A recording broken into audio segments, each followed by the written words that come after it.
சார்பற்ற அமைப்பு.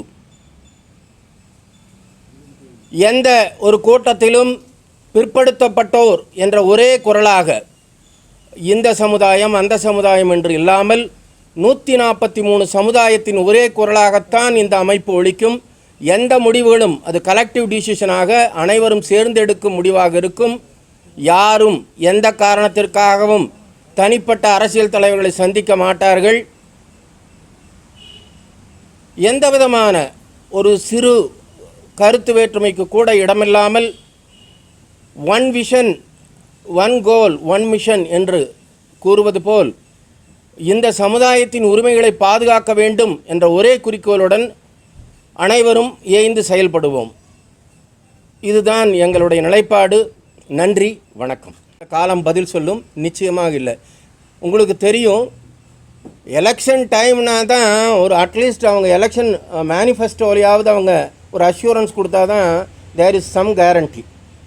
அதுக்காக தான் இருக்குது ஒழிய. ரெண்டாவது, இப்போது என்ன நடந்துகிட்ருக்குதுன்னு உங்கள் ஊடக நண்பர்களுக்கு உங்களுக்கே தெரியும். அதனால் நம்ம யார் கூட எந்த கட்சி கூட எந்த சமுதாயத்தின் கூட சண்டை போட இல்லை. 140 சமுதாயம் இருக்குது. இவங்க இது வரைக்கும் எதுக்கும் குரல் கொடுக்கலை. ஒருமித்து அந்தந்த சமூகம் தனித்தனியாக எங்களுக்கு வேணும்னு கேட்குறாங்க. ஒருமித்து குரல் கொடுக்கலை. தனிப்பட்ட சமூகங்கள் இவ்வளவு ரிசர்வேஷன் வேணும் அப்படின்னு கேட்குறத இந்திய உச்சநீதிமன்றம் அப்படி கேட்கக்கூடாது, அது கேட்பது முறையற்றது என்று பல்வேறு தீர்ப்புகளில் சொல்லியுள்ளது. அதனால் ஒவ்வொரு சமுதாயம் ரிசர்வேஷன் வேணும் அப்படின்னு கேட்குறாங்க. It is not possible. குறைந்தபட்சம் நாங்கள் எதிர்பார்ப்பது அன்றைக்கு சூனா கல்யாண மண்டபத்தில் நாங்கள் இப்போ கொங்கு ஃபெடரேஷன் இல்லைங்களா, ஃபெடரேஷனில் 100க்கும் மேற்பட்ட பிரதிநிதிகள் ஒவ்வொரு சமுதாயத்திலேருந்து இப்போ தான் ஆக்சுவலாக நம்ம ஒவ்வொருத்தரையும் கான்டாக்ட் பண்ணி ஒவ்வொருத்தராக வந்துக்கிட்டு இருக்கோம். அதில் சில பேருக்கு சில ரிசர்வேஷன்ஸ் இருக்கும் வர்றவங்க. ஏன்னா எங்களோட எய்ம் முதல்ல எப்படி நம்ம பாதிக்கப்படுறோம், entire 143 communities, how it is affected. It should go to all youth, it should go to all students. அந்த உணர்வுகளை முதலில் அவர்களுக்கு ஏற்படுத்துவதும் உண்மைகளை தெள்ள தெளிவாக தெரியப்படுத்துவதும் தான். அப்புறம் இளைஞர்கள் அவங்களே எடுத்துக்குவாங்க அதை கையில்.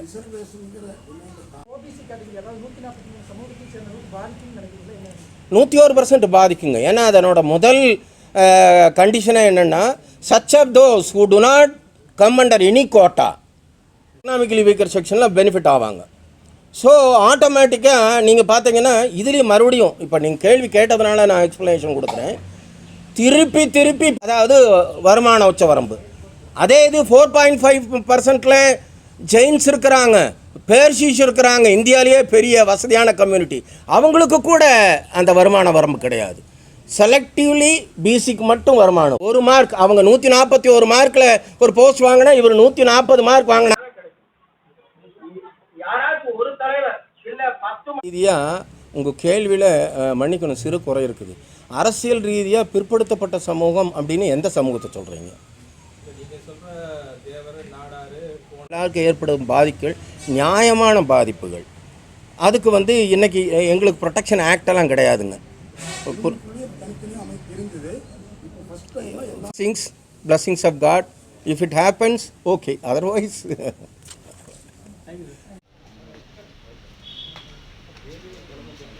விஞ்ஞான சம்பந்தம்ட்டு அவங்க ஒரு சீனியர் லாயர், அவங்க தான் செக்ரட்டரி.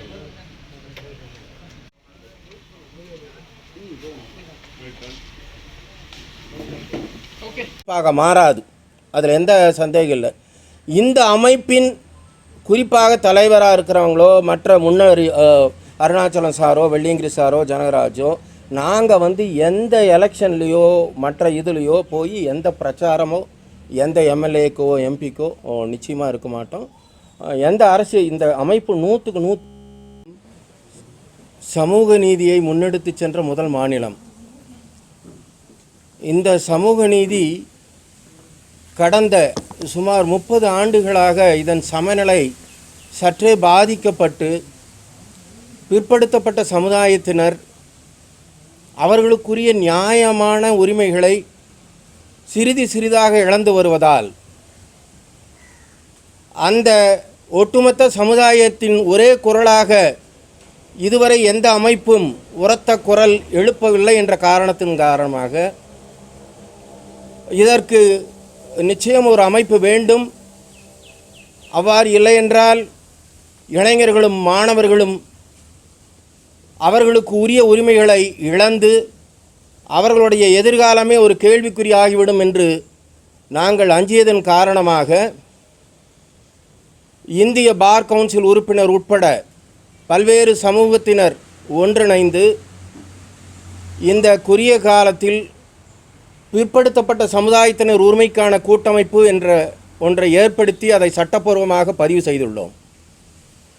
இந்த அமைப்பின் முதல் ஆலோசனை கூட்டம் நாளை மறுநாள் 18ஆம் தேதி வெள்ளிக்கிழமை கோவை அவினாசி ரோடு சுகுணா கல்யாண மண்டபத்தில் நடைபெறும். அப்போது அங்கு வரும் இளைஞர்களுக்கும் பிரதிநிதிகளுக்கும் எந்த உரிமையை நாம் இழந்தோம், எந்த சதவீதத்தை நாம் இழந்தோம், எதிர்காலம் எவ்விதம் பாதிக்கப்படுகிறது என்பதை தெள்ளத் தெளிவாக பல்வேறு சமுதாயத்தின் தலைவர்கள் அங்கு விளக்க உள்ளார்கள். அதன்பின் அந்த சமுதாய பிரதிநிதிகள் அனைவரும் ஒன்று சேர்ந்து வரும் காலத்தில் இந்த நிலைமையை தடுக்க, உரிமைகளை நிலைநாட்ட என்ன செய்ய வேண்டும் என்பதை திட்டமிடுவார்கள். அன்று உங்களைப் போன்ற ஜனநாயகத்தின் 4வது தூணான மீடியாக்கள் மூலம் இந்த அமைப்பின் நோக்கம், அவர்கள் இழந்த இழப்பு, எவ்வாறு இளைஞர்கள் மற்றும் மாணவர்கள் எதிர்காலம் கேள்விக்குறி ஆனது என்பதை மிக விரைவாக மிக விளக்கமாக அனைவருக்கும், இந்த மாநிலத்திற்கும் ஏன் இந்தியாவிற்கும் எடுத்துச் சொல்லுவோம். அன்றும் இன்று போல் தாங்கள் அனைவரும் வந்திருந்து இந்த விளக்கங்களையும் முடிவுகளையும் எதிர்கால திட்டங்களையும் நீங்கள் அனைவருக்கும் எடுத்துச் செல்ல வேண்டும் என்று உங்கள் அனைவரையும் மிக மரியாதையுடனும் அன்புடனும் பாசத்துடனும் வேண்டுகிறோம்.